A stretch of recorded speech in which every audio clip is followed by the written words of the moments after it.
I had no expectations. Absolutely no expectation. Well, I kind of expected a top 3 pick. I was hoping Jalen Green with the 3rd pick because I had just put it out of the equation that we were going to get the 1st overall pick. I put it out of the equation. I didn't even think about Cade Cunningham. I'm like, oh, he'll look good in OKC. He'll look good in Houston. He'll look good in some of these teams. Detroit, we'll take Jalen Green. We'll take Jalen Green, Jalen Suggs if we have to. As long as it's not a 5th or 6th overall pick, I'll take either of those guys. Evan Mobley, maybe, but 3rd to 4th pick, I'm happy with that. Let's move on. We've got a nice young core.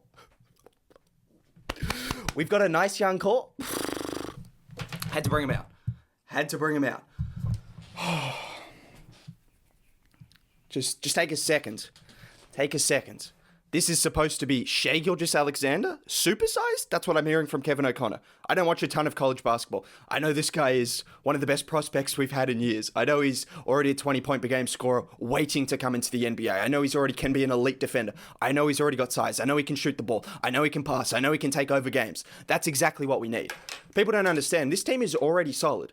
That's what I'm saying. This team already has the pieces to be a playoff team if you bring in someone who can be a star. And by all reports, this guy is already a star. He's already a star. And yeah, do I know what to say right now? No, I don't. Because I was looking at Mark Tatum and I'm like, just don't even speak. I don't like you. I do love you now. I love you, Mark Tatum. Even though you've got no kind of pull over this, I love you, because now it's been uncovered. The NBA is no longer rigged. Let's get that very clear. The NBA is no longer rigged, because if it was rigged, they're not giving this pick to the Pistons. When I saw Ben Wallace sitting across from me, with his eyes darting across the screen, he was looking one way, he was looking that way, he was looking the other way. I'm like, what's going on here? Come on. Cleveland, Toronto, Houston versus Detroit. Come on, Houston had the worst record. Give him the pick. We'll take 2nd. It's not what we want. We want 1st, but we'll take it, and then we'll move on. Just get it out of the way. With the 1st overall pick, the Detroit Pistons take Cade Cunningham. How does that sound to you? Now, look, last few years have been quite tough. Even the Blake year, we had to put up with Zaza Pachulia, Jose Calderon. Last year, we had to put up with Brandon Knight, John Henson, Thon Maker. Just keep this in mind. And then this year, most recently, although it was fun because it was a rebuilding team, there was a lot of young players, we still didn't win any games. Let's not get it twisted. We were still tanking. We still had to put up with Mason Plumlee, who's still going to be around, but hopefully he's sitting in the aisle 12 now instead of starting for the team with Isaiah Stewart, Cade Cunningham, Killian Hayes, Sadiq Bey, Jeremy Grant. And that's a playoff team. That's a superstar team. That's a championship team. Let me settle down. Let's give Cade some time to adapt to Detroit. Let's just give him some time. Let's give him some time, because I need some time. I need some time before I can actually regroup. Again, I was not expecting this. My hand's yeah. I was not expecting this to happen. I'd put it off. I was just we'll take the 3rd. We'll take the 4th. We'll take not the 5th. That's it. We'll take the 3rd and the 4th. Jalen Green's going to look fantastic next to Killian Hayes. He can play off the ball. He's a scorer.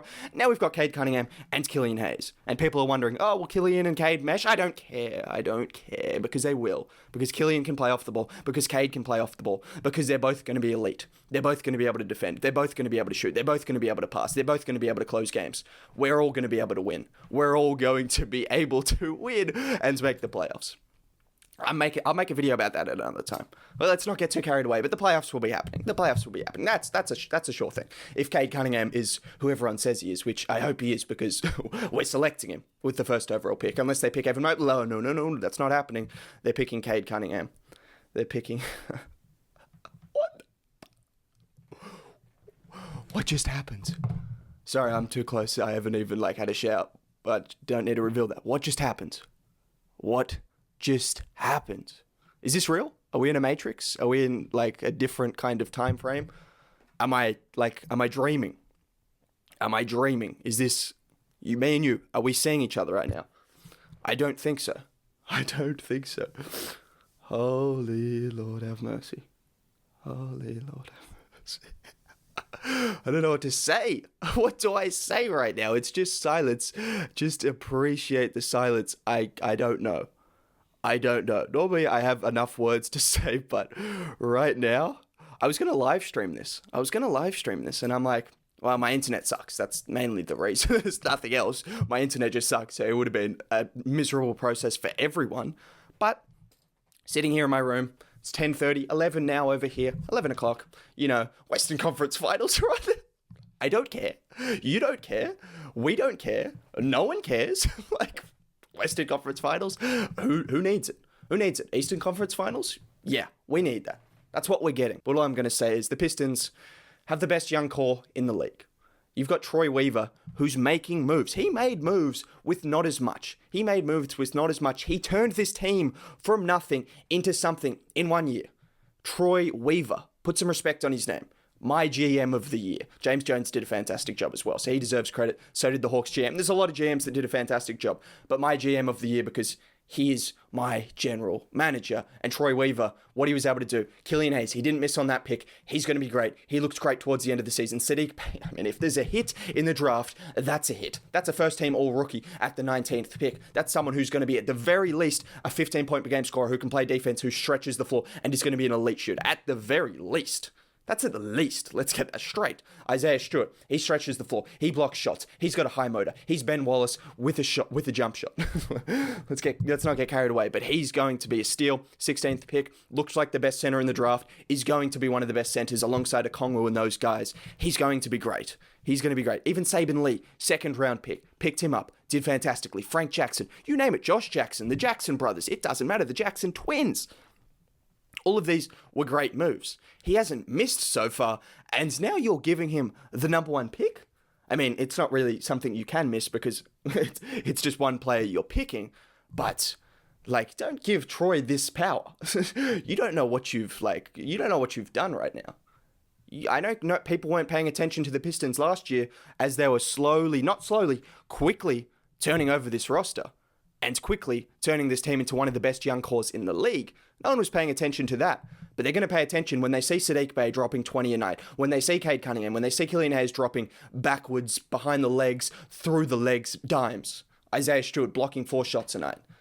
They're going to pay attention now. Jeremy Grant, why we're keeping him. Send Jeremy Grant to Washington because he wants to play out a contender. Stop it. Send Jeremy Grant to Washington. Yeah, I was hearing those mock trades. Trade Jeremy Grant. There's no point. Jeremy Grant for Ben Simmons. I saw a few of those as well. There's no point because we've just got Ben Simmons, but he can shoot. But he could shoot. But he's not afraid of taking a shot. But he's not afraid of going to the free throw line. But he's not afraid of taking a layup or taking a dunk. And he can defend. He can shoot. He can shoot. He can shoot. He can shoot. He can shoot. He's not Ben Simmons. He's good. I'm an Australian saying that. Ben Simmons didn't even declare for the Australian Olympics. That doesn't matter. We don't like him. Whatever. We're not talking about Ben Simmons right now. He's been talked about enough. This is about the Pistons. And this is about the team that we are now building, which is one of, if not the best young cores in the league, with one of, if not the best general manager in the league. That's not hyperbole now. That could have been hyperbole 3 hours. That could have been hyperbole 30 minutes ago if I said that. People would have been like, yeah, whatever, Pistons, yeah, bias, blah, blah, blah, blah. It's not hyperbole anymore.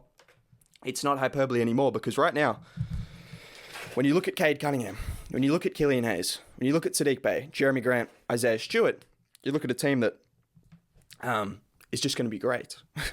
It's going to be great. And you look at a general manager that knows what to do. He knows how to get these pieces into place. He's going to make the right bench signings. He's going to get Frank Jackson coming off the bench in that 6-man role as a spark plug, one of the best 6-mans in the league last year. Not just he can defend, he's efficient. He's that guy. He's going to do all the things to put this team in place to win, like he's already done in year 1. And now the lottery gods, they gave us some luck. This is the first time in franchise history the Detroit Pistons have moved up in the draft. This is the first time they've had a top 3 pick since Darko Milicic. We know how that went. This is no Darko Milicic. This is Cade Cunningham. This is Cade Cunningham, the first overall pick for the Detroit Pistons. Let's get that very straight. The first overall pick for the Detroit Pistons. Look, come out with another video at some point. I'll probably make about 12 videos in the space of a week talking about this. People have been wondering where the Pistons content is. And I mean, I didn't want to, I'm not going to make 12 videos talking about what if Cade Cunningham gets to the Pistons? What if Jalen Green gets to the Pistons? What if? I didn't even want to speculate. I'm like, let's let it play out. When it happens, we can talk about it. It's happened. So we're going to talk about it not once, not twice, Not 3 times, not 4 times. Every single day until he starts. In some capacity, that'll probably happen. I probably won't make a video every single day till he starts, but in some capacity, we will be discussing Cade Cunningham and the Detroit Pistons every single day until he starts.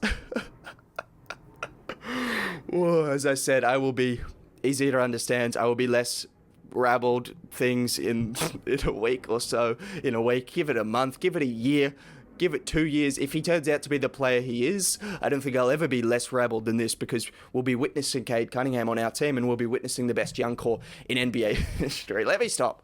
The excitement is real. Pistons fans deserve this, because as I said, it's been rough.